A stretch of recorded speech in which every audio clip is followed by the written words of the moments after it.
developers assured me that the list of spells is extensive, and in fact, extensive. That's what I like to hear when it comes to magic. School of Magic has their own unique type of catalyst that Oh, you'll need that's to sick, equip dude. your meteors. Oh man. Welcome back, gamers. My name is RightMaker650, and today we're going to be talking about Lords of the Fallen. In this video, I'm going to be reacting to and kind of giving my opinion, and we're going to be watching this video of the breakdown of the 3 schools of magic.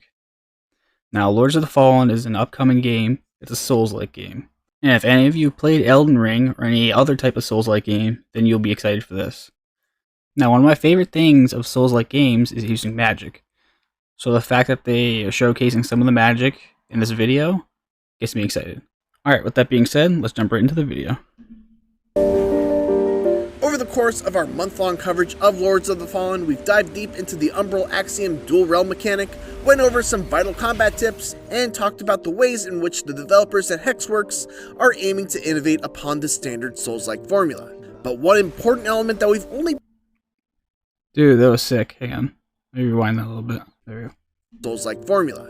But one important element that we've only briefly touched upon has been the magic I wonder if system that's of the game. like the Umbral So magic. let's crack that oversight and break down how magic works in Lords of the Fallen.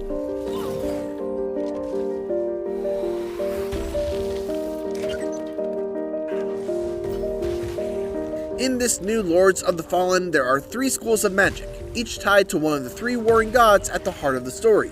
There's Rogar, which is the magic of the god of chaos, Aedir; Radiant, the holy magic of the god Aureus; and Umbral, the magic of the goddess that rules the Umbral realm. Okay, so there's Rogar, which is more like a fire pyrotech style. That's what it looked like. And then there's the Radiant magic, which kind of reminds me of the holy magic in Elden Ring.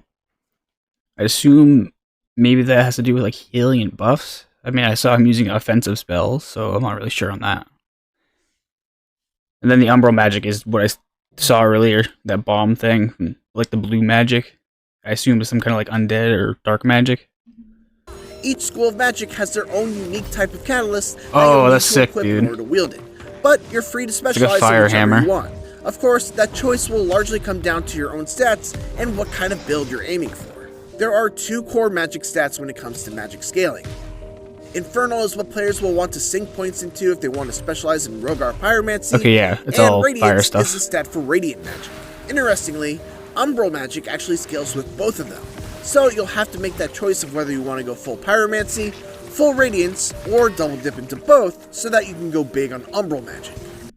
That's sick. So that's one thing I was really curious about, is if you can kind of mix and match your magic.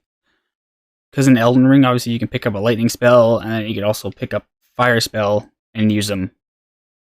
So it's kind of cool, even though there's 3 schools of magic, that the Umbral magic scales with both, so you can dip into everything. So that's kind of nice. As for the spells themselves, as you might imagine, Rogar spells focus on big explosive damage, with basic fireballs that deal big AoE damage, damage over time flamethrowers, a hail of meteors, Oh man. and Hang on. I gotta rewatch that again. Hail of meteors. That's sick. Yeah, I'm going pyro. even a summon that causes Rogar. fire dogs to fight for you. I saw that one of the older Radiant spells videos. are focused more on buffs and heals for the most part. Okay, but so I was they do right. still have plenty of ways to deal damage as well. You've got a lightning bolt projectile, Ooh. a short-lived lightning lance laser beam style of Oh, spell, damn. and a lightning orb spell, among others. Yeah. And finally, umbral spells seem to be So yeah, so the Radiant magic is kind of like the holy magic. There's a lot of healing and buffs involved, but you still have offensive magic, which is kind of nice. far slower moving, but still pack quite a punch once they find their way to a That's target. sick. We've seen That's an sick right ability there. that coats your weapon with umbral power, a spell that calls up a series of bombs that explode a short distance away from the caster, and a time bomb that moves a short distance and then explodes for massive damage. This is just a small handful of the spells that players can expect to wield in Lords of the Fallen. The developers assured me that the list of spells is extensive, and in fact, every spell you see an enemy use against you, you can learn a variation for yourself, and we'll come back around to that shortly. So, what I'm getting from this so far is that you can use any spell that you see in the game. It kind of touched on whatever the enemies have, so I'm wondering if you defeat the enemy, if it's like a drop system, I don't know. It's kind of my thought. I know in Elden Ring, there was a couple enemies, if you kill a specific enemy, you get that spell. So let's just keep watching here. One of the challenges of implementing magic systems in a Souls-like is that it's hard to find that sweet spot of making magic feel strong and satisfying without making it feel overpowered. If you make it too weak, on the other hand, then you run into the opposite problem of making it hard to justify the sacrifices that a player must make with their stat allocation in order to properly utilize That makes sense, though.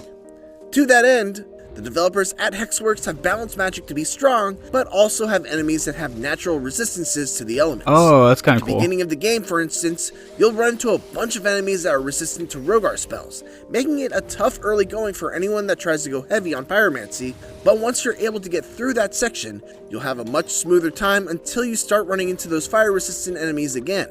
On the flip side of that, there are also... Okay, so that's interesting, I think of, actually, because...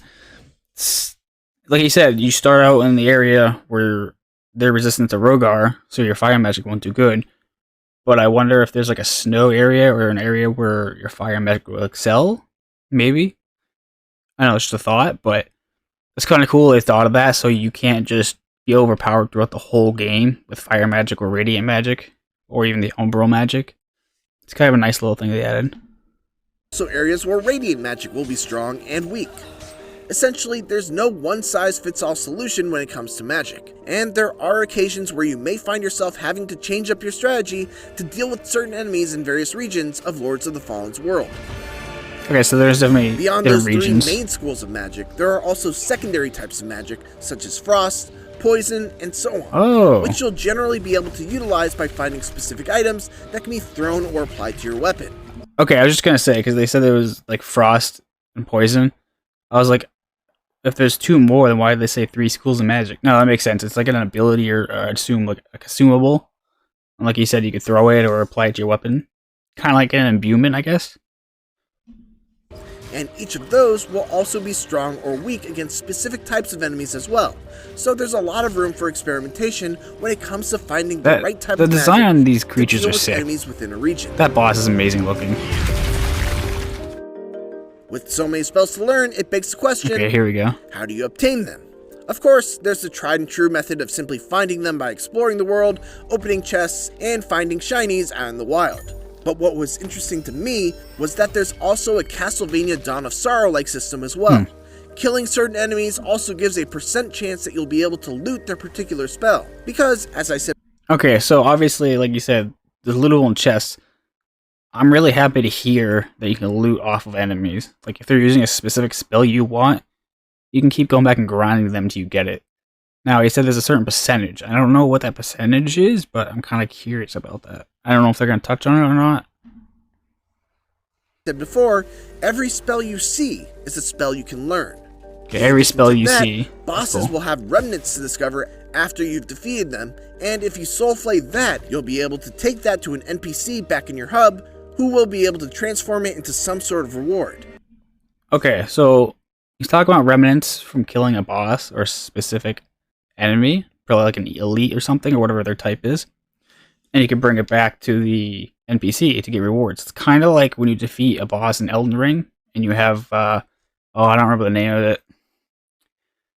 You get specific items you can get through, go to like a 2-finger lady, and you can grab like a special, either a special spell or a weapon. Sometimes that's a unique weapon, and sometimes it will be a powerful spell that the boss uses. Okay, yeah, I just said that. So it's exactly like the Elden Ring thing. And that's currently everything there is to know about magic in Lords of the That's Fallen. sick right there. That's, Everything else, yeah, fire you're gonna magic, have to learn for 100%. yourself when Lords of the Fallen releases. All right, so that's awesome. I'm really excited about this game. I know there's like 9 different character classes. I'm 100% going to Pyro for my first build. And from what I've heard, don't know how true this is, when you beat the game, you can unlock new classes. And I guess one of the new classes is the pre-order bonus. Like if you get the deluxe edition, get a Dark Crusader, I believe he's called. So you can achieve that through either the DLC / pre-order bonus, or you can beat the game and unlock them. And from what I've heard, there's a total of 3 different endings. So I'm assuming each ending will unlock you a new class. So essentially, you can get 3 new classes. So 12 classes total. That's gonna be cool. Alright, I just wanted to go back here real quick. Massive damage. This is just a small handful of the spells that players can expect to wield in Lords of the Fallen. A small handful of spells from what we've shown in this video, like they've shown. From what we saw of just the fire stuff, there was the hammer, the meteor, like the fireball, the constant flame stream, and the flaming dogs. So that's 5. So there's many more, he says. And obviously there's going to be different spells of the different schools as well. The developers assured me that the list of spells is extensive, and in fact... Extensive. That's what I like to hear when it comes to Magic. When I get into a game like this, I 100% have to go for Magic build. Like, I don't mind playing a Dexterity build, like I did in Elden Ring at one point in time. It was fun. Or Strength build. But you could do that in almost any game. To get a game that does really good Magic and a variety of Magic is awesome. Alright, thank you for watching. Please don't forget to like, share, and subscribe. And I'll catch you next time. Oh, and if you like this type of video, the React style, let me know. This is my first one ever. Don't know if it's going to be bad or not.